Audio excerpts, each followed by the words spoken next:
Batman number 11, written by Scott Snyder, art by Greg Capullo. Last issue we left off with basically the beginning of the fight scene between Lincoln March, aka Owlman, and Batman, and the whole thing of, oh, I'm actually your secret brother you didn't know about. And then this issue is basically just an extended fight scene / monologue from Lincoln saying, Bruce, you have no idea how hard my life was. Like, everything sucked all the time, and then the Court of Owls came around, and they were gonna, like, make me the heir to the Waynes because you disappeared to do your Batman thing, like, training. But then as soon as they were gonna do their plan, you showed back up, and you ruined everything, and now there's only enough room for one Wayne in town. And throughout this whole fight, it's just basically Lincoln is able to fly in his Owlman suit, and he just grabs Batman with a tether wire and just starts knocking him into buildings all over Gotham until finally he flies all the way up to a passing by airliner and just like throws him into the turbine of the plane, and he's like, all right, well, you're dead now. And then Batman, of course, he manages to grab on to the rim of it. He's not going in yet. And it turns out he planted an explosive on Lincoln's back during their whole fight. So it goes off. He starts plowing the ground. Batman pulls himself out of the turbine, and like people on the plane are like, what in the hell is going on out there? But Batman, he's so weak, he just like falls off the plane.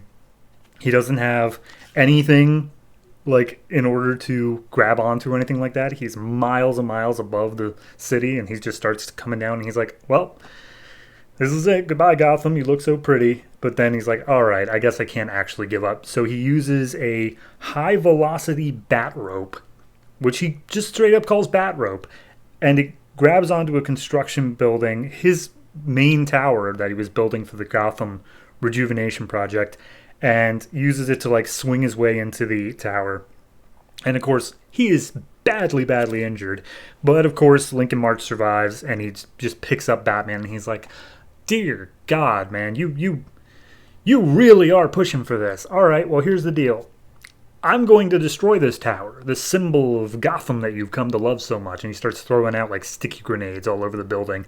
He's like, you're going to die in the wreckage, and I'm going to die with you. But because I've got the Talon Serum, I'm just going to come right back to life. So I will come and claim Gotham as my own.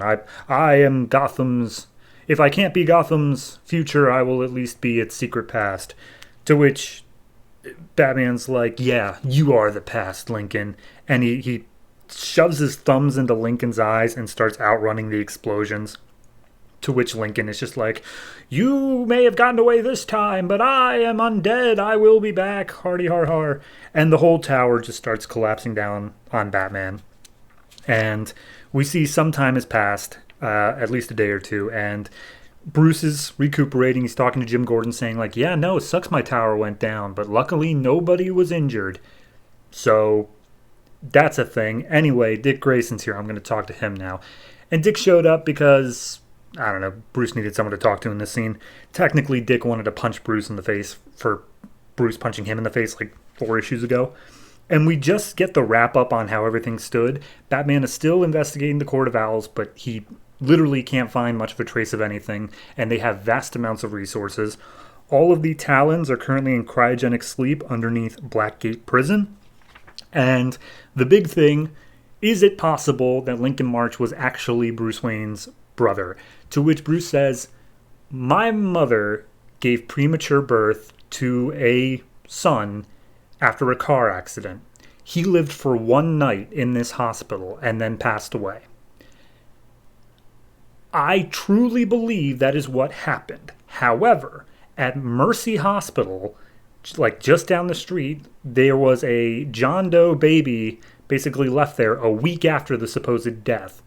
And my mother did go and visit that orphanage like very frequently after that time period. So there's a lot of balls up in the air. But Batman basically says to Dick, like, yes, there's a lot of evidence to support his side. However, I truly believe in my parents, and I truly believe that that is not what would happen. So he's shutting out that Lincoln March could ever possibly be his brother. And then they say, yes, the Court of Owls is still out there, but we will be there. And I'm realizing Gotham is not just Batman's. It's something more, something greater. It's, whatever. But he will be there to protect it. And then we get one final page of Gotham reflected in Bruce's eyes, and then end of arc. Finally, the end of the Court of Owls stuff. I enjoyed it. I mean, this issue specifically and the arc as a whole, I think it was a very, it is. Court of Owls is one of those things that I feel has the potential to be moved into classic Bat villain territory. The only complaint I really have for this one is that the first half of the issue, it just kind of felt like, okay, Lincoln is so much stronger than Batman, and he's just going to toss him around for a while. And then we finally get up to like the airplane thing. Batman gets the upper hand. And then we go right back into Lincoln is so much stronger than Batman, and he's just going to toss him around for a while. Like, it just, I don't know. I know it was two separate sides and two things, but it just felt to me like the whole going up to the airplane and doing whatever is just because Scott Snyder really wanted Batman to like see Gotham from above and like come down on it, which, okay, I guess, but it just, I don't know. It struck me as it was a weird transition of Lincoln was beating him, he got the one up on Lincoln, and then they did the exact same thing again, like beat for beat. So that's my only real qualm with it. Art is fantastic. I really do enjoy the way they laid out half these pages. It's solid the whole way through. So overall, I'm going to give this one I'm going to say an 8.5. I think as a capper, it sets up, okay, Lincoln can still be out there, Court of Owls can still be out there, but it doesn't feel cheap, like we didn't get the end to a story. Like, they do both feel like they can still be out there, and it feels like a resolution still. So yeah, 8.5 for that, and I'm looking forward to seeing what Scott Snyder does next.